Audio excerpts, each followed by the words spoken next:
Jadi ada respons dari Presiden Prabowo Subianto yang kritik ini banyak ya berdatangan kepadanya mengenai dirinya yang kerap ke luar negeri. Jadi Presiden ini bilang kalau misalnya lawatan yang ia lakukan ke luar negeri untuk menjaga warisan pendahulu. Itu disampaikan pada saat Presiden ini kemarin menghadiri atau membuka Munas ke-18 HIPMI di Bandar Lampung yang juga bertepatan dengan hari ulang tahun organisasi tersebut. Dan Presiden Prabowo Subianto memang mengkritik juga nih para elit yang suka terpecah belah dan gemar menyalahkan Presiden. Jadi Presiden menyebut bahwa Presiden Joko Widodo yang jarang keluar negeri dikritik. Begitu juga dengan dirinya yang sering keluar negeri itu juga kena kritikan. Padahal kalau menurut Presiden Prabowo Subianto, lawatan keluar negeri ia lakukan untuk menjaga warisan pendahulu yang menganut politik non-blok. Kalau begitu kita akan simak pernyataan Presiden Prabowo Subianto selengkapnya.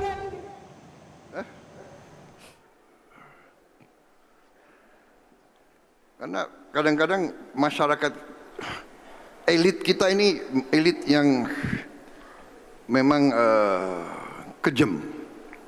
Elit kita ini ya, tapi hampir semua elit bangsa-bangsa seperti kita ribut terus. Sukanya elitnya suka ribut, rakyat tidak. Rakyat paling ngerti. Rakyat ngerti bahwa untuk dapat hidup yang baik harus ada kerukunan, harus ada apa? Harus ada paguyupan, harus ada kerjasama, harus ada saling mengisi, bukan saling menghantam. Tapi elit semakin pintar. Jadi ada presiden kayak Pak Jokowi yang jarang keluar negeri, disalahkan, ya kan? Jokowi nggak pernah keluar negeri. Jokowi tidak peduli politik luar negeri. Saya sering keluar negeri. Prabowo sering keluar negeri. Aneh gitu. Sebetulnya nggak ada masalah gitu, benar nggak? Situasi mungkin berubah. Sekarang dinamikanya geopolitik begitu kacau. Kita tidak tahu kawan siapa, lawan siapa. Kita beruntung, saya beruntung. Presiden Indonesia menerima warisan dari pendiri-pendiri bangsa kita. Bahwa politik luar negeri Indonesia adalah politik non-aligned, politik non-blok. Ya, itulah tadi pernyataan Presiden Prabowo Subianto yang menjawab banyak kritik terhadap dirinya yang dikatakan banyak bepergian ke luar negeri. Tapi kalau berbicara soal kritik, hot topic berikut ini juga menuai banyak sekali kritik, Valeri, karena video terkait dengan aktivitas di sebuah klub malam di Karawang, Jawa Barat ini banyak yang mengundang kritik yang katanya sangat meresahkan masyarakat yang ada di sana. Iya, karena ada video viral ini menunjukkan bahwa salah satu klub malam di Karawang, Jawa Barat menggelar pesta gay yang didominasi oleh peserta remaja yang masih di bawah umur. Ini langsung mendapatkan respon dari Gubernur Jawa Barat Deddy Mulyadi yang mengatakan kalau nantinya pelaku akan langsung dibina melalui lembaga tertentu, bahkan kemungkinan langsung akan dijebloskan ke barak militer. Jadi pemirsa, video pesta gay ini di sebuah klub malam terjadi di Karawang pada hari Minggu 7 Juni 2026 lalu. Lokasinya belakangan ini sudah disegel ya pemirsa secara sementara oleh Satpol PP Kabupaten Karawang setelah petugas melakukan verifikasi dan juga memanggil pihak pengelola. Kasus ini juga langsung diserahkan kepada pihak kepolisian dan polisi sejauh ini sudah menetapkan 3 orang sebagai tersangka. Gubernur Jawa Barat Deddy Mulyadi menyebutkan jika pemerintah Provinsi Jawa Barat akan melihat bagaimana penanganan berdasarkan dengan kelompok sasaran. Apakah para pihak yang terlibat ini masih berstatus sebagai pelajar atau masyarakat umum? Karena pasti sesuai dengan kategori usia mereka ya hukumannya akan berbeda-beda. Langsung saja pemirsa kita simak pernyataan dari Gubernur Jawa Barat selengkapnya. Kan dari sisi aspek wilayah Bupati sudah menyampaikan, katanya kan tidak ada tempat bagi kaum gay di Karawang, tinggal Bupati dan seluruh jajaran melakukan tindakan yang lebih nyata. Kalau untuk kebijakan Pak secara provinsi, kebijakannya kalau itu adalah siswa, maka kita wajib memperbaiki.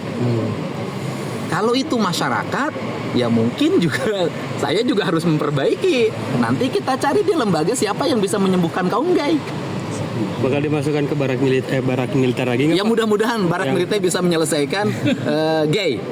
Nah, pemirsa, kita balik ke Jakarta karena kemarin juga ada yang viral. Pasti pemirsa tahu ada pasangan pesohor sekaligus influencer Tarik Halilintar dan Alia Mas Said yang mendatangi Polda Metro Jaya untuk memenuhi panggilan sebagai saksi dalam kasus dugaan penipuan dan juga penggelapan dana jemaah umroh oleh Hanania Travel.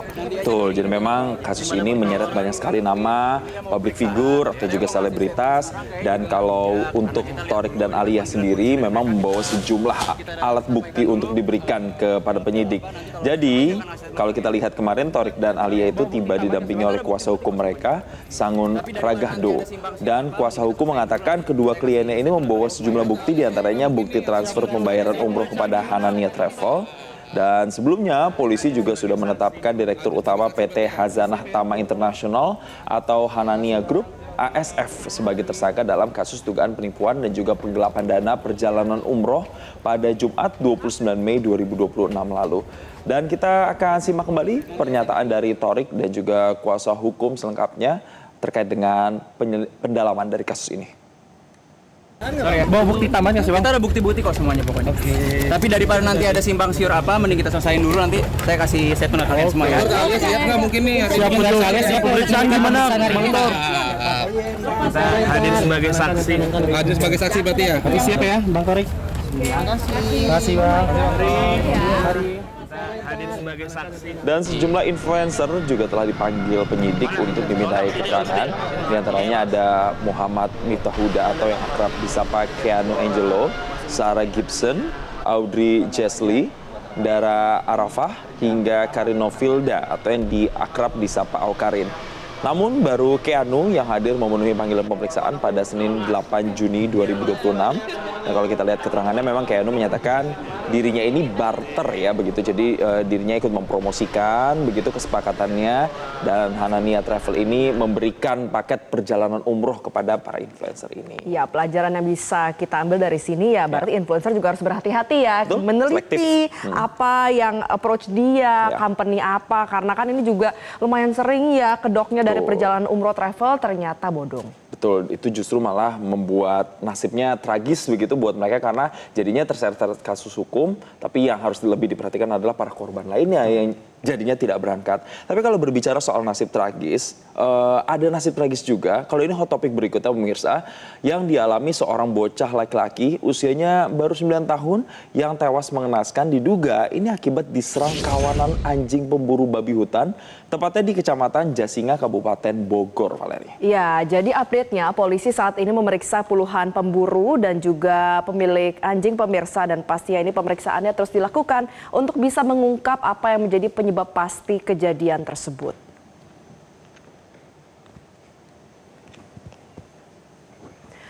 Suasana duka menyelimuti keluarga korban setelah mengetahui anak mereka meninggal dunia akibat serangan kawanan anjing pemburu.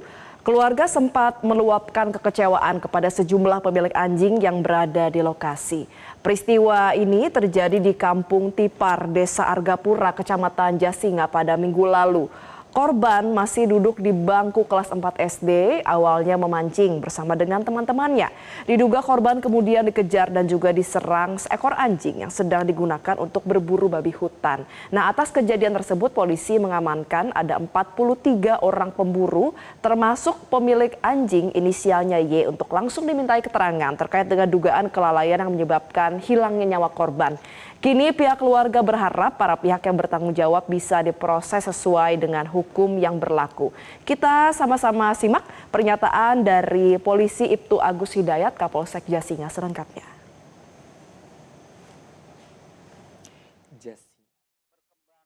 Isu bahwa itu diakibatkan oleh pemburu, hari itu juga kita mengamankan sekitar 43 pemburu yang tidak jauh di sekitaran itu. Dan juga kita mengamankan beberapa anjing yang mereka bawa. Informasinya katanya yang bersangkutan sedang memancing. Nah, terdengar suara anjing mungkin kata beberapa saksi. Akhirnya mereka berlarian.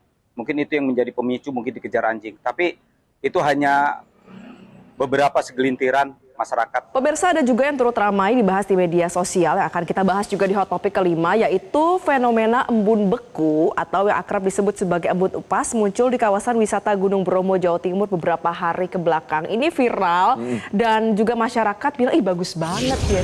Betul, bagusnya kenapa? Karena kalau dilihat dari foto gitu atau video itu kayak bersalju gitu ya. Nah, jadi hal ini membuat Bromo memang nampak seolah-olah sedang bersalju, pemirsa. Fenomena ini terlihat di Desa Ngadisari, Kecamatan Sukapura di Probolinggo, Jawa Timur.